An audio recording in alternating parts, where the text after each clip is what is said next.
ఉన్న బంగారాన్ని విడిపించి ఆ రోజు ఆన్లైన్ రేటుకే మేము కొంటాం. Sharma gold company.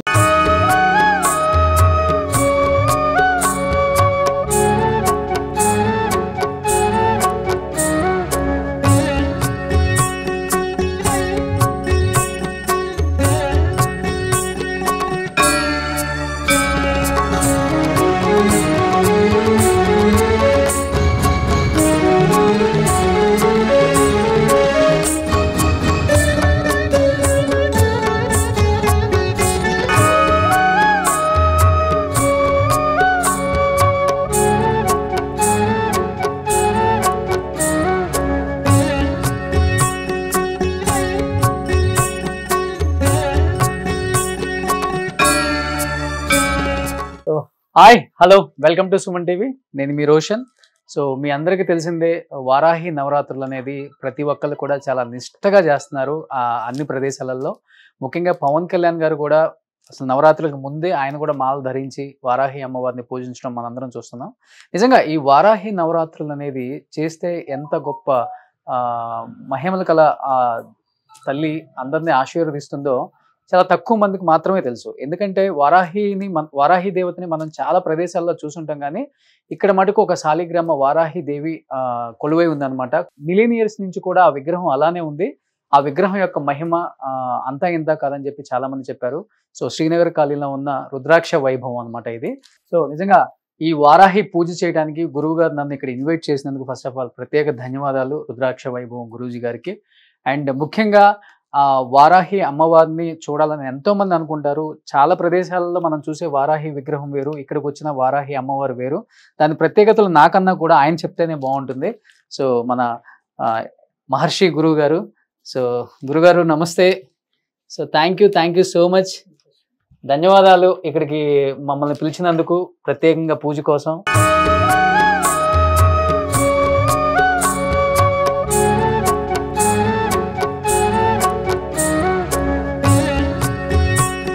First of all thank you so much Srikrishna Chamundeshwari Maharshi గారు. నిజంగా ఇక్కడికి పిలవటం నిజంగా చాలా హ్యాపీగా ఉంది, నాకు చాలా బ్లెస్సింగ్గా ఫీల్ అవుతున్నాను. చాలా సంతోషం అన్న. అంటే నేను విన్నది ఏంటంటే, సో మనం అన్ని చోట్ల వారాహి అమ్మవారిని చూస్తూనే ఉన్నాం, కానీ ఇక్కడ కొలువై ఉన్న వారాహి అమ్మవారు చాలా ప్రత్యేకత కలిగి ఉన్న అమ్మవారు అని చెప్పేసి నేను విన్నాను.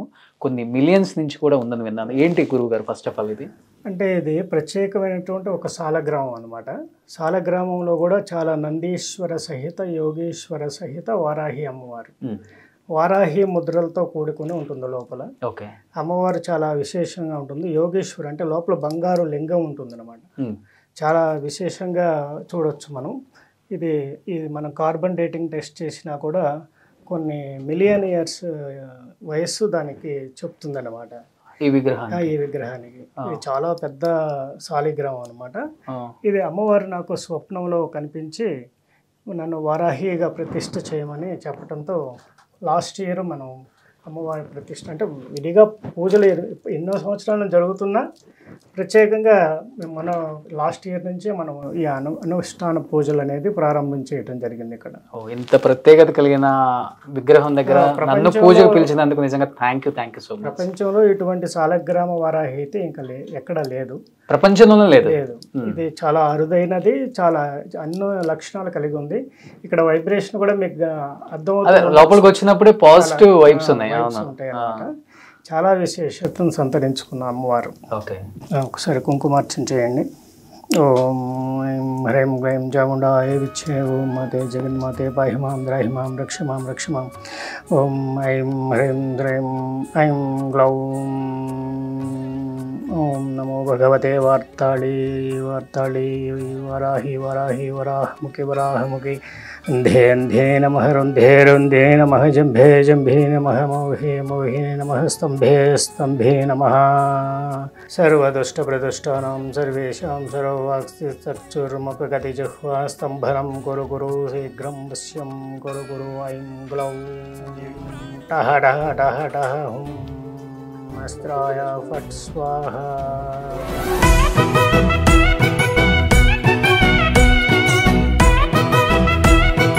గురుగారు మాట్లాడుతుంటే నేను వింటాను. కూర్చోవచ్చు సార్. సో గురుగారు ధన్యోష్మి, ఎందుకంటే ఇక్కడికి రావటం అండ్ ముఖ్యంగా మీరు చెప్పినట్లుగా ఎక్కడ చూడని ఒక అవతారం ఇది. సో కొన్ని తరాల నాటి విగ్రహం అని చెప్పారు. ముఖ్యంగా అసలు వారాహి అమ్మవారు అంటే ఎవరు?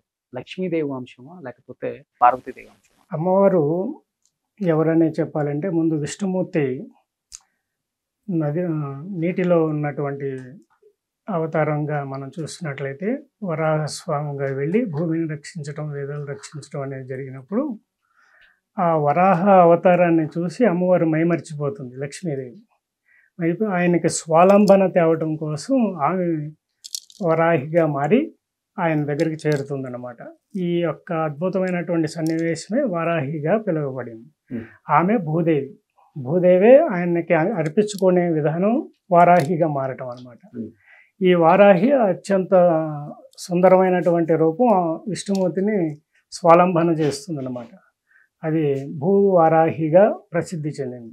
అంతేగాని అమ్మవారికి పార్వతీదేవికి ఎటువంటి సంబంధం లేదు దీంట్లో. కేవలం మనకి అమ్మవారు లక్ష్మీ స్వరూపమే. శ్రీ వారాహిగానే కొలుస్తారన్నమాట. కేరళలో కానివ్వండి, తమిళనాడులో కానివ్వండి, మనకి లక్ష్మీదేవి స్వరూపంగానే అమ్మవారిని భావించడం జరుగుతుంది. అంటే రకరకాలుగా చెప్తున్నారు, ముఖ్యంగా అమ్మవారి గురించి, అమ్మవారి గొప్పతనం గురించి, అంటే కలిగే ప్రయోజనాల గురించి కూడా చాలా మంది చెప్తున్నారు. సామాన్యులు కూడా, అంటే పూజించే సామాన్యులు కూడా, భక్తులు కూడా. అంటే మీరు దైవాంశ సంభూతంగా భావిస్తుంటారు చాలా మంది మిమ్మల్ని, ఎందుకంటే మీకు వాక్శుద్ధి కూడా చాలా ఎక్కువ. అంటే ముఖ్యంగా కలిగే ప్రయోజనాలు అంటే ఏమని చెప్తారు?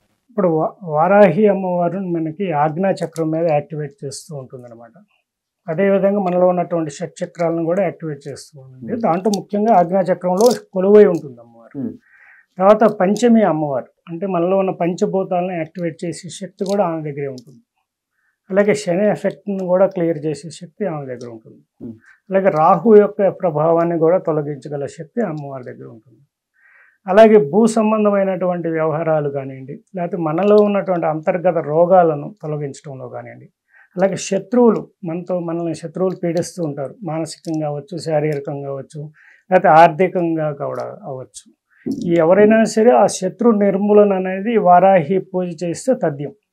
ఇంకా దాంట్లో తిరిగేలేదు. కాబట్టి వారాహి అమ్మవారిని పూజించడం వల్ల కలిగే ప్రయోజనాలు మన కొత్త లైఫ్ స్టైల్ని మనం క్రియేట్ చేసుకోవచ్చు అన్నమాట. అలా అని చెప్పి ఈ గుప్త నవరాత్రుల్ని పాడు చేసేసారు దాదాపు ప్రపంచంలో. ఈ మీడియా పరంగా కానివ్వండి, బాగా ఒకళ్ళని చూసి ఒకళ్ళు కానివ్వండి, గుప్త నవరాత్రులకు అర్థం లేకుండా జరిగిపోయింది. మంత్రాన్ని మనం బయటికి ఉచ్చరించడం కానివ్వండి, మంత్రం పబ్లిక్ చేసేయటం కానివ్వండి, అనుష్ఠానాలు పబ్లిక్ చేసేయటం చెప్పుకుంటూ ఉంటారు కదా. ఎందుకంటే పూజ ఇష్టపడని వ్యక్తి అనమాట అమ్మవారు. పూజ చేసేటప్పుడు అంటే బార్బాటంగా చేసే పూజ కాదనమాట. చాలా క్లుప్తంగా గుప్తంగా చేయాల్సిన పూజ అనమాట. రాత్రి పూజ దేవి, రాత్రి సంచారిణి దేవి. మనం చూస్తుంటాం అర్ధరాత్రుల్లో మనం ట్రావెల్ వెళ్తుంటే 12 దాటితే అన్ని పండులన్నీ కూడా మనకి రోడ్ల మీద కనబడుతూ ఉంటాయి. ఇక అంటే అమ్మవారు చాలా గుప్తంగా ఉండాలి, గోప్యత అనేది ప్రదర్శించే అమ్మవారు అనమాట. కాబట్టి అమ్మవారిని బాహాటంగా పూజ చేసుకునే విధానం లేకుండా ఉండటం అనేది శ్రేయస్కరం. ఓకే, అంటే మీరు అన్నట్లుగానే ఎక్కువ మంది నైటే పూజ చేస్తున్నారు. బట్ ఎలా చేయాలి అంటే కూడా కొన్ని నియమాలు కూడా తెలియట్లేదు. ఇంట్లో పెట్టుకొని ముఖ్యంగా చాలా మంది పూజలు చేస్తున్నారు కాబట్టి ఎలాంటి నియమావళి అంటే 9వ రోజు చాలా ముఖ్యం. రేపు 9వ రోజు ఎలాంటిది పాటిస్తే ముఖ్యం ఇవాళ రేపు? అసలుకి రేపు అమ్మవారికి కంద దీపం అనేది ఇవ్వటం, అలాగే దోసకాయలను నైవేద్యంగా పెట్టడం, వాటిని ఎక్కడన్నా వాటికి మన పబ్లిక్గా 105 ఉంటాయి కాబట్టి అటువంటి వాటికి చేరే అవకాశం ఉన్నా కూడా చేర్చడం అనేది కూడా మంచిది అనమాట. అయితే కంద దీపం అనేది పెట్టడం అనేది ఇప్పుడు మీరు చూస్తారు. కంద దీపం, కంద హారతి ఇవ్వటం, అమ్మవారికి కంద హారతి, కంద దీపం ఇవ్వటం అనేది చాలా ఇది. చిలకడ దుంపలు అంటే చాలా ఇష్టం అనమాట అమ్మవారికి. ఇలా కొన్ని ఇంపార్టెంట్ అయిన ఐటమ్స్తో అమ్మవారికి నైవేద్యం పెట్టడం, వాటికి అందజేయటం అనేది చేస్తే చాలా మంచి సంతృష్టిని పొందుతుంది అమ్మవారు. దానివల్ల కామ్యాలు నెరవేరుతాయి అనేది చాలా మంది ప్రతీతి. ఓకే, అంటే మంత్రజపం అనేది చాలా చాలా ప్రాముఖ్యత ఉన్నది అమ్మవారికి అని చెప్తున్నారు కాబట్టి మీరు అన్నారు కొంతమంది మంత్రం చదివే కూడా ఎలా కూడా తెలియదు. కొంతమంది పైకి చదువుతారు, కొంతమంది లోపల చదువుకుంటారు. అంటే ఎలా దాన్ని జపిస్తే ఇది చాలా ఒక అద్భుతమైన సంఘటన ఏంటంటే, నేను చిన్నప్పుడు ఈ పందులన్నీ కూడా వెళుతూ ఉంటే అన్ని విన్గా వెళుతూ ఉంటాయి. ఆ పందులు కాచే ఆయన టహ్ టహ్ టహ్ అంటాడు. అనగానే ఎమ్మటే అవి అన్నీ ఒక లైన్లో వెళుతూ ఉంటూ నేను గమనించాను చాలాసార్లు. అమ్మవారి బీజాక్షరాల్లో టహ్ టహ్ టహ్ అనే మంత్రం ఉంది. బీజాక్షరాలు ఉన్నాయన్నమాట. అది మరి ఒక పామరుడికి ఎలా తెలిసింది? ఇది ఒక ఆశ్చర్యకరమైన విషయమే. ఏ పండితుడు చెప్పడు కదా, పిలిచి బీజాక్షరాలు బోధించడు కదా, మరి అతనికి ఎలా తెలిసిందంటే ఆమె ఇచ్చింది అతనికి మంత్రం. ఎంత గొప్ప అంశం అండి ఇది. అంత అద్భుతమైనటువంటి, అంటే స్వయంగా ఆమె మనల్ని సరిదిద్దగల శక్తి, నిన్ను రైట్ వేలోకి పంపించగల శక్తి ఆమె దగ్గరే ఉంటుంది. ఎప్పుడైతే మనం మంత్రాన్ని జపం చేస్తూ ఉండటం వల్ల మనలో ఉన్నటువంటి కామ, క్రోధ, లోభ, మోహ, మాధమాశ్చర్యాలన్నింటినీ కూడా ఆర్డర్లో తీసుకొచ్చే అవకాశం ఉంటుంది. అదేవిధంగా మనం ప్రెగ్నెంట్తో ఉన్నటువంటి అమ్మవారు ఉంటారు, పంది పిల్లలతో ఉంటుంది. అది ఎలా చూస్తుందంటే అమ్మవారు మనకు అటు ఇటు ఉంటారు, 8 దిక్కులా చూస్తుంది. అటు 4 దిక్కులా, ఇటు 4 దిక్కులా చూస్తుంది అమ్మవారు. అంటే ఒక పంది పిల్లల్ని అటాక్ చేయాలంటే 6 కుక్కలు కావాలండి. 6 కుక్కలు అయితేనే ఒక పందిని క్యాచ్ చేయగలుగుతాయి.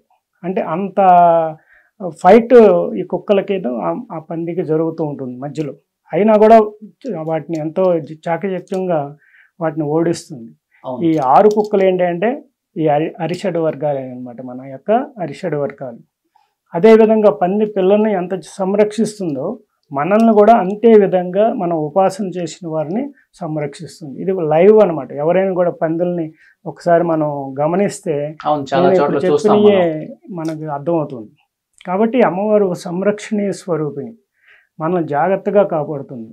అలాగే లలిత పరాభట్టారికకు సర్వసైన్యాధ్యక్షురాలు. అమ్మవారి ఎడమ వైపే ఉంటుంది. అమ్మవారు ఏదైనా కొద్ది కాలు కదిపిందా ఎమ్మటే వారి యొక్క దుష్ట సంహారం కోసం బయలుదేరుతుంది అనమాట. అమ్మవారు సప్త మాతృకల్లో కూడా ఒకటి, అనమాట.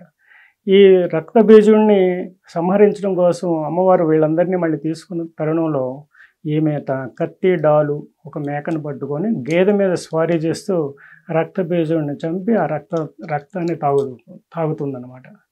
ఇలా ఎన్నో విజయాలని ఆమె మనకు అనుగ్రహించింది లోకానికి. అదేవిధంగా దండనాయిక, తారాకాంతి తిరస్కారి అన్నమాట అమ్మవారు. చాలా విశేషంగా ఉంటుంది అమ్మ.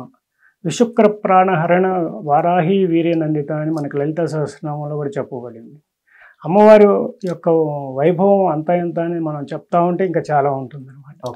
అంటే ఎక్కడెక్కడ ఉన్నాయి టెంపుల్స్ అసలుకి? అంటే హైదరాబాద్, మన తెలంగాణ, ఏపీలో లేవన్నారు అసలు. అవును, నేను ఉపాసన చేసింది అయితే, అంటే మొదటిదైతే నేపాలే బారాహి టెంపుల్, తారా బారాహి టెంపుల్ అని అంటుంటారు. అక్కడ చాలా వజ్ర బారాహి టెంపుల్ అంటారు అన్నమాట. అది అసలు చాలా తాంత్రిక అండి. అక్కడ కొన్ని వందల వేల దున్నపోతుల్ని పెంచుతారు, అమ్మవారికి తర్పణం చేస్తారు, వాటిని రక్త తర్పణాలు. అత్యంత దారుణమైనటువంటి, అంటే ఎక్కువ బలి కార్యక్రమాలు జరిగే ప్లేస్ అనమాట అది. అలాగే కేరళలోనూ ఉంది, అలాగే మన తమిళనాడులోనూ ఉంది. కొన్ని చోట్ల మాత్రమే మనకి అమ్మవారి విగ్రహాలు మనకు కనిపిస్తుంటాయి. ఇప్పుడు బాగా ప్రాచుర్యంలోకి వెళ్ళింది. మీ యొక్క సుమన్ టీవీ ప్రభావం కూడా బాగుంటుంది కాబట్టి బాగా పూజలు అందుకోవడం, చాలామందికి బాధలు తగ్గుతాయి ఈ కారణంతో. సో ముఖ్యంగా అయితే మనకి నేపాల్లో ఉన్నటువంటి టెంపుల్ ప్రాచీనమైంది అన్నింటికంటే కూడా. తర్వాత తమిళనాడు అనేది ఎక్కువ ప్రాచీన్యత పొందింది. బృహదేశ్వర ఆలయంలో ఉంది, అలాగే తంజావూరులో కూడా ఉందన్నమాట. ఓకే. సో జేడి గారు, మీరు అమ్మవారి గురించి విన్నదంటే ఏమన్నా? అదే ఇప్పుడు గురువు గారు చెప్పినట్టు ముఖ్యంగా ఈ నవరాత్రులు అన్నవి చాలా ముఖ్యమైన విశేషం. ఇంతకుముందు ప్రాచుర్యంలో లేవు, అవి గుప్తంగా జరిగేవి అన్నది మనందరికీ తెలిసిన విషయం. శ్లోకాలు కూడా ఉన్నాయి, వారాహి శ్లోకాలు. ఈ నవరాత్రుల్లోనూ వాటిలను మనం జరుపుకుంటూ వాటిని మననం చేసుకుంటూ నేను కూడా చేస్తుంటాను. సో ఆ విధంగా ఉంది. మీరు అన్నట్టు వారు అన్నట్టు ప్రాచుర్యంలోకి వచ్చింది. తర్వాత ముఖ్యంగా పవన్ కళ్యాణ్ గారు కూడా వారి ప్రచారానికి వారాహి అని పేరు పెట్టడం వల్ల మొత్తం రాష్ట్రంలోనే, ఉభయ రాష్ట్రాల్లో కూడా ఈ విషయం ప్రాచుర్యంలోకి రావడం, తర్వాత వారు కూడా ఈ విధంగా దీక్షలు చేస్తుంటారు. సో ఆ విధంగా మీరు చెప్పినట్టు ప్రజలందరికీ ఇప్పుడు ఈ విషయాలు తెలిసాయి. దానివల్ల కొత్తగా ఉత్సాహము, తర్వాత తెలుసుకోవాలన్న ఆరాటం కూడా ప్రజల్లో పెరిగింది. ఎప్పుడైనా కూడా ఫైనల్గా ఆధ్యాత్మిక దిశగా మనం ప్రజల్ని తీసుకువెళ్ళాలి. అది చాలా ముఖ్యమైన విషయం. ఎందుకంటే ఆధ్యాత్మికంగా మనిషి నియంత్రణలో ఉంటే స్వభావం కూడా నియంత్రణలోకి వస్తుంది. అంటే తన కాన్సన్ట్రేషను, ఏకాగ్రత కూడా పెరుగుతుంది. తప్పు చేయకూడదు అన్న ఒక భావన కూడా వస్తుంది. ఎందుకంటే భారతదేశానికి ఆయువు పట్టు ఆధ్యాత్మికత. దాని నుంచి మనం ఎప్పుడైతే దూరం అవుతామో, ఇప్పుడు ప్రస్తుతం సమాజంలో జరుగుతున్న నేరాలు ఘోరాలు అన్నవి ప్రధానంగా మనకు ఆయువు పట్టు అయిన ఆధ్యాత్మికత నుంచి బయటికి వెళ్ళడం. కాబట్టి సమాజాన్ని మళ్ళీ ఆధ్యాత్మికత దిశగా తీసుకువెళ్ళడం అన్నది చాలా ముఖ్యం. అందుకనే గురువుగారు చెప్పినట్టు ప్రజలను ముఖ్యంగా ఇళ్లలోనూ తర్వాత సామూహికంగానూ ఈ విధంగా పూజలు చేయడం వల్ల ప్రజల యొక్క స్వభావము, వాళ్ళ ప్రవర్తన, వాళ్ళ ఏకాగ్రత ఇవన్నీ పెరిగి మనల్నంటూ ఎవరో చూస్తున్నారు, మన ప్రవర్తనను గమనిస్తున్నారన్న విషయం కనుక మనలో అవుతే మన ప్రవర్తన సక్రమంగా ఉంటుంది. ఎందుకంటే చాలా చోట్ల ఒక చిన్న ప్రయోగం జరిగింది. మనుషుల ప్రవర్తన ఎలా ఉంటుందంటే, ఒక చోట డబ్బులతో నిండిన ఒక సంచిని రోడ్డు మీద పెడతారు. అది పెట్టగానే 2 సెకండ్లో మాయమైపోద్ది. ఆ తర్వాత ఇంకొక సంచిని పెట్టి సీసీటీవీ కెమెరాలు పెడతారు. అది 2 సెకండ్లో మాయమవుతుంది. ఆ తర్వాత ఒక సంచిని పెట్టి సీసీటీవీ కెమెరాలు పెట్టి ఈ ప్రాంతం సీసీటీవీ సర్వేలెన్స్లో ఉందని రాస్తారు. ఆ సంచి అలాగే ఉండిపోతుంది. అంటే ఒక వ్యక్తులు మనల్ని ఎవరైనా గమనిస్తున్నారంటే మనుషుల యొక్క ప్రవర్తన మారుతుంది. అదే ఈ విధంగా మనల్ని ఎవరో గమనిస్తున్నారన్న భావం మనలో ఉన్నప్పుడు ఏమవుతుందంటే మన స్వభావం మారుతుంది. అదే ఆధ్యాత్మికత. ఆ దిశగా వెళ్ళడం, మనల్లో మనం పరిశోధించుకోవడమే ఆధ్యాత్మికత. మన గురించి మనం లోతుగా తెలుసుకోవడమే ఆధ్యాత్మికత. కాబట్టి ఆ విధంగా ఈ విధమైన విషయాలు ముందుకు వెళ్తున్నాయి. ఈ అంశంలో మిమ్మల్ని ఎంతవరకు ఎవరు చూసుంటారు జేడి గారు? వారిలో చాలా ఆధ్యాత్మిక కోణం దాగి. అంటే జేడి గారు అన్నట్లు నిజంగా జనంలో కొంత మార్పు అయితే మొదలైంది పవన్ కళ్యాణ్ గారి వల్ల. ఆయన ప్రచార రథాన్ని కూడా వారాహి షేప్ లోనే చేయించడం కానీ, పేరు పెట్టడం కానీ, తర్వాత ఆయన వారాహి అమ్మవారిని పూజించే విధానం చూసి చాలా మందిలో మార్పు వచ్చింది. ముఖ్యంగా ఆయన ఫ్యాన్స్ కావచ్చు, లేకపోతే మనలాంటి వాళ్ళం చాలా మంది, మేము కూడా. వారాహి అమ్మవారిని పూజించటం అనేది ఆయన పూజ చేసిన దగ్గర నుండి వారాహి అమ్మవారికి కూడా వెలుగు వచ్చింది ఒక రకంగా చెప్పాలంటే. అది కూడా ఒక గొప్ప విషయం అని చెప్పుకోవచ్చు. అలాగే వారాహి పవన్ కళ్యాణ్ గారి భక్తులు అందరూ, అంటే శిష్యులందరూ కానివ్వండి, వారి అభిమానులు కానివ్వండి, ఈ వారాహి పూజ చేయడం వాళ్ళు కూడా ప్రారంభించి ఉంటారు చాలామంది. వారందరూ కూడా చాలా మార్పులు వస్తాయి, ఇంకా మంచి మంచి ఫలితాలు పొందుతారు అన్నమాట.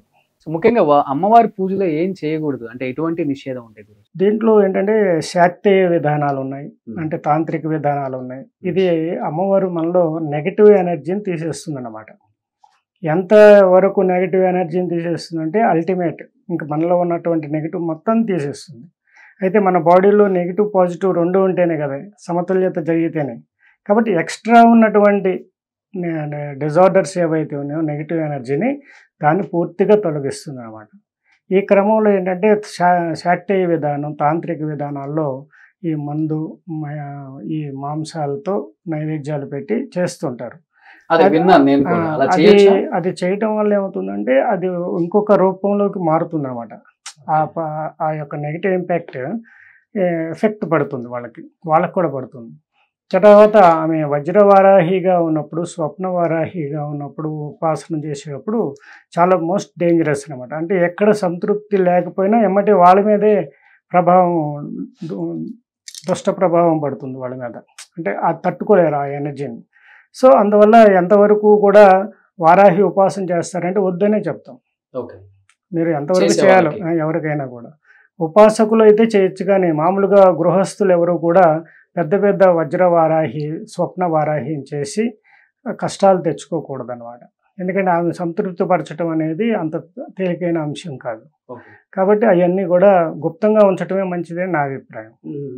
అంటే ఎలా చేస్తే మంచిది, అంటే ఎలాంటి నైవేద్యం పెట్టాలి, ఎలా చేసుకుంటే చెప్పటమే గుప్తంగా ఉంచడం మంచిదని నా అభిప్రాయం అంటున్నాను. అంటే మీలాంటి వాళ్ళు చెప్తేనే కదా అది చేస్తే ఆల్రెడీ చేసుకోండి అని అర్థం. అంటే ఇప్పుడు ఏదైతే మనం చెప్తామో, మీరు అన్నట్లుగా చాలా మంది డిజిటల్ మీడియా ప్రభావం, డిజిటల్ మీడియాని వచ్చిన తర్వాత దాంట్లో చూసి రకరకాల అది మనం ఎక్స్పెరిమెంట్స్ అన్ని రకాలుగా ఇప్పుడు ఎట్లా అయిపోయిందంటే మీకు తెలిసిన విషయమే. అవును, అది మనం ఈసారి స్పెషల్గా ఒకసారి చెప్దాం దానికోసం. ఎందుకంటే అది ఇప్పుడు చేయకూడదు, ఇప్పుడు అలా అది చేయటం వల్ల వాళ్ళకి ఎక్కువ నెగిటివ్ ఇంపాక్టే పడుతుంది కాబట్టి అది కొంతమందికి మాత్రమే పర్సనల్గా గుప్తంగా చెప్పవలసిన విధానం అనమాట. ఓకే. కాబట్టి అది మనం త్వరలో మళ్ళీ ఇంకోసారి క్లుప్తంగా నేను చెప్తాను. సరే, అది క్లుప్తంగా చెప్తా అన్నారు కాబట్టి మీరు చెప్పండి గురూజీ, అంటే అమ్మవారి మీద అంటే మీకున్న అనుభవాలు, అంటే మీకు జరిగిన మీ లైఫ్లో ఎన్నో యాక్సిడెంట్స్ నుంచి నేను బయటపడడానికి కారణమైందండి. ఒకసారి కంచి నుంచి వస్తున్నప్పుడు టైర్ బరస్ట్ అయ్యి దాదాపు 1 కిలోమీటర్ అటు ఇటు పాములాగా తిరిగి రోడ్ ఒక సప్టాన్ని కూడా గుద్దితే సప్టా కూడా పగిలిపోయింది. తర్వాత సప్టాను గుద్దిన తర్వాత కారు 2 చక్రాల మీద అట్లా వెళ్ళి లోయలో పడిపోతున్న తరుణంలో ఒక మైలురాయి లాగా ఉండి ఆ రాయికి కారు గుద్దుకొని ఆగిందనమాట. నాకు వరాహి అమ్మవారే ఆపింది అని నాకు బాగా విశ్వాసం. జేడి గారు, మీరు ఎప్పుడైనా విజిట్ చేశారండి వరాహి అమ్మవారి టెంపుల్? నేను తమిళనాడులో విజిట్ చేశాను. తమిళనాడులో విజిట్ చేశాను నేను. గురుగారు చెప్పినట్టు నేపాల్ ఎప్పుడు నేను అటు వెళ్ళలేదు, కానీ తమిళనాడులో ఉన్నాయి. బృహదేశ్వర ఆలయంలో కూడా ఉన్నది. తమిళనాడు ఆలయాల్లో కూడా వారాహి మూర్తి సర్వసాధారణంగా ఉంటుంది, అక్కడ సాధారణంగా ఉంటుంది. కాబట్టి తమిళనాడులో గుళ్ళకు వెళ్ళి అక్కడ వెళ్ళినప్పుడంతా కూడా చాలా సందర్భాల్లో వారాహి మూర్తి అక్కడ ఉండి దాని పూజలు కూడా జరుగుతుంటాయి. అవును. మీరు ఎప్పుడైనా అంటే మీకు కలిగిన అనుభూతులు అంటే అలాంటి అంటే చాలా అరుదు మనకి, ఎందుకంటే మన తెలుగు రాష్ట్రాల్లో ఎక్కడ చూడలేము మనం వారాహి అమ్మవారి టెంపుల్ కానీ లేకపోతే విగ్రహం కానీ ఇలాంటి ప్రత్యేకంగా ఇలాంటివి. అంటే పవన్ కళ్యాణ్ గారు లాంటి ఒక వ్యక్తి ఒక అమ్మవారు వారాహి ఉందని చెప్పిన తర్వాతే ప్రచురణలోకి వచ్చింది చెప్పాలంటే. సో మీకు కలిగిన అనుభూతులు లేకపోతే మీ లైఫ్ లో జరిగిన మిరాకిల్స్ అంటే ఏమని చెప్తారు? ఎందుకంటే నా చిన్నతనం అంతా కూడా శ్రీశైలంలో జరిగింది. నేను చిన్నతనం అంతా కూడా 24 సంవత్సరాలు అక్కడ పెరిగాను. కాబట్టి ఆ ఆధ్యాత్మిక ప్రదేశంలో పెరగడం వల్ల అక్కడ ఉన్న వైబ్రేషన్స్ ఎప్పుడు కూడా స్వయంభూ ఎక్కడైతే ఉంటుందో అక్కడ ఆ ప్రాంతంలో ఉన్న వైబ్రేషన్స్ వేరుగా ఉంటాయి. అంటే స్వయంభూ వైబ్రేషన్స్, ఆ తర్వాత పెద్ద ఋషులు ప్రతిష్ఠించిన మూర్తులు, ఆ తర్వాత రాజులు ఇలాంటివి ప్రదర్శించినవి ఇవి ఈ సీరియల్లో వస్తాయి ఎప్పుడైనా కూడా. కాబట్టి స్వయంభూ ఎక్కడైతే ఉంటుందో, ఫర్ ఎగ్జాంపుల్ మీరు అక్కడ చూసుకుంటే శ్రీశైలంలో మనం అష్టాదశ శక్తిపీఠాల్లో ఉన్నది, జ్యోతిర్లింగాల్లో కూడా ఉంది. కాబట్టి ఆ ప్రాంతం యొక్క ప్రభావం, ఆ ప్రాంతంలో ఉన్న అక్కడికి వెళ్తేనే ఒక వైబ్రేషన్లో ఉంటాం మనం. ఆ తర్వాత ముఖ్యంగా ఋషులు ప్రతిష్ఠించినవి, ఆ తర్వాత రాజులు ప్రతిష్ఠించినవి. సో ఆ విధంగా ఎందుకు మనం స్వయంభూ దగ్గరికి ఎక్కువగా వెళుతుంటామంటే ఆ ప్రాంతాల్లో ఉన్న ప్రభావాలు. జేడి గారు చెప్పినట్లు స్వయం అనేది ఎక్కడ ఉంది వారాహి అమ్మవారి? నేపాలే. ఇది స్వయంభే కదా. ఓకే, ఇది స్వయంభే. స్వయంభూ అండి, అమ్మవారి స్వయంభూ. అమ్మవారి యొక్క బీజాక్షరాలు మనం చేస్తూ ఉంటే మనలో షట్చక్రాలన్నీ కూడా యాక్టివేట్ అవ్వటం అనేది చాలా ఫాస్ట్గా ఉంటుంది. ఆజ్ఞాచక్రంలోకి మంచి తొందరగా వస్తుంది. అలాగే ఒక ముద్రలో కూర్చొని అమ్మవారికి ధ్యానం చేయటం అనేది కూడా చాలా ఇంపార్టెంట్ ఉంటుంది. అది చేయటం కూడా మంచి ఫలితాలు ఇస్తుంది అన్నమాట. ఉపాసన చేసేటప్పుడు మనం ఈ కాన్సన్ట్రేషన్ అనేది చాలా ఇంపార్టెంట్. శబ్దాలు చేస్తూ గంటలు వాయించేస్తూ చాలా డిస్టర్బెన్స్ చేస్తూ చేసే పూజ కాదనమాట. చాలా సైలెంట్గా గుప్తంగా చేయాల్సిన పూజ అమ్మవారికి. అలా మనం వారాహి నవరాత్రులను పూజ చేసుకోవడం. ఈ నవరాత్రులు చివరి రాత్రి రేపే కాబట్టి చక్కగా కందదీపం నైవేద్యం అనేది ఇవ్వటం అనేది మంచిది. కందలు ఉన్నాయి కదా, కంద చక్కగా స్పూన్తో తీసి దాంట్లో ఆవ నూనె, ఆవు నెయ్యి రెండింటిని కలిపి చక్కగా 5 ఒత్తులు ప్రమిదలు వేసి చక్కగా దీపం వెలిగించి అమ్మవారికి హారతి ఇవ్వచ్చు. ఇప్పుడు నేను హారతి ఇస్తాను కదా, అది కూడా మళ్ళీ అలా కూడా చేయొచ్చు అన్నమాట. హారతి ఇవ్వటం వల్ల ఆనందాన్ని ఇస్తుంది ఆమెకి. అలాగే దోసకాయలు నైవేద్యం, అలాగే చిలకడ దుంపల నైవేద్యం అనేది పెట్టడం బాగా ఇంపార్టెంట్. పానకం అనేది ఇవన్నీ సహజంగా ఇప్పుడు మన సోషల్ మీడియాలో అందరూ చెప్తున్నారు కదా, ఆ నైవేద్యాలన్నీ కూడా మనం ఫ్రూట్స్ నైవేద్యాలు అన్నీ కూడా పెట్టుకుంటూ రావాలి. ఓకే. సో అన్నిటికి మించి 9వ రోజు చాలా ఇంపార్టెంట్ ఒక రోజు. అంటే మీరు చెప్పినట్లు, ఎందుకంటే మీరంటే కొన్ని నియమాలు తెలియక కూడా కొంతమంది అంటే ఒక వీడియోలో ఒక రకంగా ఉంటుంది, ఒక వీడియోలో ఒక రకంగా ఉంటుంది. కొన్ని నియమాలు తప్పినప్పటికి కూడా 9వ రోజు మటుకు అమ్మవారికి ఎలాంటి పూజతో అమ్మవారికి చక్కగా తలస్నానం చేసి శుచిగా శుభ్రతగా ప్రశాంతత, మనసు కూడా శుచిగా ఉండాలన్నమాట. మనస్సు కూడా శుచిగా ఉండి నెమ్మదిగా ఉండాలి. మనస్సు హడావిడి కాకుండా నెమ్మదిగా ఉండి చక్కగా అమ్మవారికి ధూమ్రహారతి ఇవ్వాలి. ధూపహారతి ఇచ్చిన తర్వాత బాగా ధూపం ఇవ్వాలి. ధూపం ఇచ్చిన తర్వాత కొద్దిసేపు అమ్మవారిని ధూపంలో ఉంచి దర్శనం చేసుకోవడం. ఆ తర్వాత నైవేద్యాలు పెట్టడం. నైవేద్యం పెట్టిన తర్వాత అమ్మవారికి కంద హారతి ఇవ్వటం. మామూలుగా హారతి ఇచ్చిన పర్లేదు, కంద కోసం మళ్ళీ పరిగెత్తక్కర్లు అందరూ. దొరికితే కంద హారతి ఇవ్వటం అనేది, లేకపోతే చక్కగా హారతి ఇచ్చి చక్కగా సంతృప్తిగా అమ్మవారికి వాయనం శారీ అయి పెట్టి అమ్మవారికి ఆనందంగా నైవేద్యాలు, పరవాన్నము, చక్కెర పొంగలి ఏవైనా కూడా పెట్టి సమర్పించి అమ్మవారికి పూజ ముగించవచ్చు. సో ఒకరోజు 9వ రోజు అసలు ఎలాంటి నియమాలు చేస్తే, ఎలాంటి హారతులు ఇస్తే బాగుంటుంది? పంచహారతులు ఇవ్వచ్చు, ధూపహారతి ఇవ్వచ్చు, దీపహారతుల్లో నాగహారతి ఇవ్వచ్చు, ఇంకా వారు కందహారతి ఇవ్వమని చెప్పా కదా, కందహారతి, కంద దీపం కూడా పెట్టచ్చు అనమాట. ఇప్పుడు కంద దీపం అక్కడ ఉంది చూశారు కదా, ఆ కంద దీపం కూడా మనం ఇక్కడ వెలిగిస్తారన్నమాట. కంద దీపం వెలిగించవచ్చు. తర్వాత హారతులు పచ్చ కర్పూరంతో కూడా హారతి ఇవ్వచ్చు. ఇది చాలా హారతులు ప్రత్యేకత. తర్వాత అమ్మవారికి నైవేద్యాలు, ఇప్పుడు ఇందాక చెప్పిన నైవేద్యాలన్నీ ఇవ్వచ్చు. తర్వాత అలంకారం అనేది చక్కగా చేయడం అనేది అమ్మవారికి ఇష్టం. అంటే జ్యోతిష్య శాస్త్రరీత్యా ఉపాసనలో ఎవరికి ఉపయోగిస్తారు? జ్యోతిష్య శాస్త్ర ప్రకారం వారాహి అమ్మవారిని పూజ చేయటం వల్ల రాహు గ్రహ దోషాలకు సంబంధించిన ఏదైనా ఉంటే ఉపశమనం లభిస్తుంది. అలాగే తంత్రశాస్త్ర ప్రకారంగా తాంత్రికంగా కొంత ఇన్ఫెక్టెడ్కి గురవుతారు కొంతమంది. చేతబడులని, బాణమని, చిల్లంగని, లేకపోతే దిష్టికి, కొన్ని దుష్టశక్తి కొన్ని కాన్సెప్ట్స్లో కొంత రోడ్ల మీద పడేసి తొక్కి వెళ్ళిపోవటం, వీటన్నిటికీ కూడా అమ్మవారు చెక్ పెట్టేస్తుంది అనమాట. వారాహి మాత అని తలుచుకుంటేనే చాలు అనమాట. అలాంటివన్నిటిని కూడా దూరం చేయగల శక్తి ఉంటుంది. అలాగే మనకి భూ వివాదాలు ఉంటాయి చాలా వరకు. భూమి అమ్ముడు పోకపోవటం, లేకపోతే ఎప్పటి నుంచో ఆ భూమి పరిష్కారం కాకపోవటం, లేకపోతే దాన్ని కట్టలేకపోవటం, లేకపోతే దాంట్లో వాస్తు ఉందని చెప్పి దాన్ని పాడుబట్టేసేయటం, ఇలా ఏదైతే భూమి సంబంధం ఉన్నాయో ఈ 9 రోజులు చేసిన వారాహి పూజకు సంబంధించిన ద్రవ్యాలన్నింటినీ, మాలిన్యాలన్నింటినీ కూడా ఆ యొక్క భూమిలో నిక్షిప్తం చేసేయచ్చు. అది తీసుకెళ్ళి ఇప్పుడు పూజా ఐటమ్స్ అన్నిటిని కూడా అక్కడ భూమిలో పాతి పెట్టేయటం వల్ల కూడా ఆ భూమి క్షేత్రం పవిత్రమై వారికి అనుకూలంగా మారుతుంది.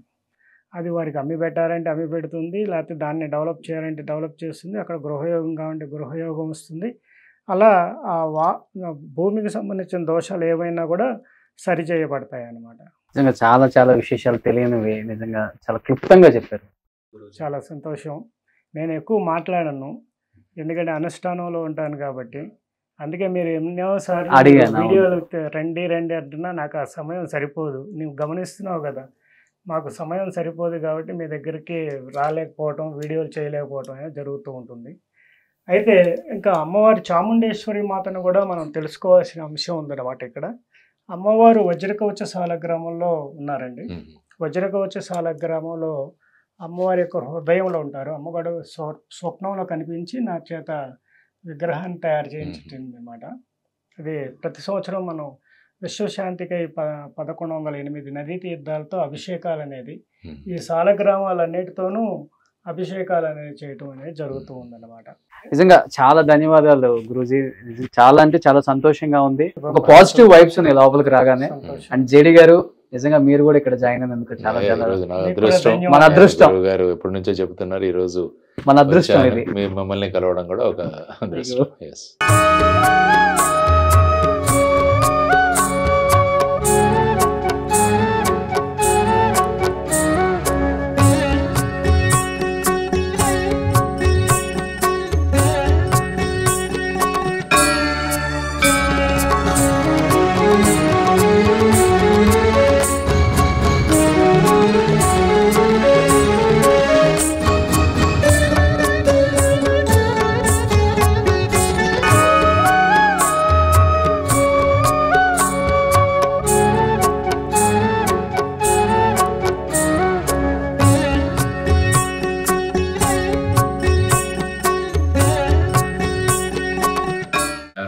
సుమన్ గారు మేము కూడా వచ్చాం కార్యక్రమంలో.